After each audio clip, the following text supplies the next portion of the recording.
இறையேசுவில் பிரியமான சகோதர சகோதரிகளே, இன்று தாயாம் திரு அவையானது மரியாவின் திருப்பெயர் விழாவை சிறப்பித்து மகிழ்கின்றது. அன்னை மரியாவின் பெயர் எப்போதும் கடவுளின் அருளோடு இணைந்தது. அன்னையின் பெயரை நம்பிக்கையோடு அழைக்கும் போது நமக்கு துணிவையும் பாதுகாப்பையும் தருகின்றது. நம் இதயத்திற்கு சமாதானத்தை தந்து பாவத்திலிருந்து விலக்கி இயேசுவின் அருகே அழைத்து செல்கின்றது. இன்றைய நற்செய்தி வாசகத்தின் வழியாக இயேசு 2 முக்கியமான போதனைகளை நமக்கு அளிக்கின்றார். ஒன்று, பார்வையற்ற ஒருவர் பார்வையற்ற வேறொருவருக்கு வழிகாட்ட இயலாது என்றும், இரண்டாவதாக சீடர் குருவை விட மேலானவர் அல்ல என்றும் கூறுகின்றார். அதாவது, நம்முடைய வாழ்க்கையில் நாமே உண்மையை அறியாமல் பிறரை வழிநடத்த இயலாது என்பதை குறிப்பிடுகின்றார். ஒப்பற்ற செல்வமான இயேசுவை அறிந்து இறைவார்த்தையின் ஒளியில் நாம் நடக்கும்போது பிறருக்கு வழிகாட்டிகளாக நாம் வாழ முடியும்.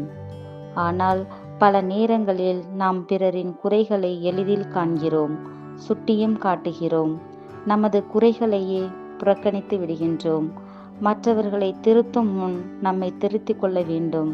நம் கண்ணில் இருக்கும் மரக்கட்டை போன்ற குற்றங்கள், தவறுகள், பாவங்களை விட்டு விலகி இறை அருளோடு வாழும்போது பிறரின் கண்ணில் இருக்கும் துரும்பாகிய சிறிய தவறுகளை நாம் பெரிதுபடுத்தாமல் மன்னித்து அன்பு செய்து அவர்களை முழு மனதோடு ஏற்றுக்கொண்டு நம்மால் வாழ முடியும்.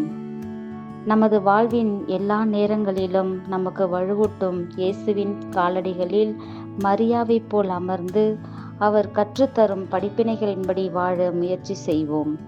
கடவுளின் சாயலாக படைக்கப்பட்டு அவரின் சீடத்திகளாக வாழ அழைக்கப்பட்டுள்ளோம் என்பதை உணர்ந்து இயேசுவை இறுகப் பற்றி கொள்வோம். ஜெபம்.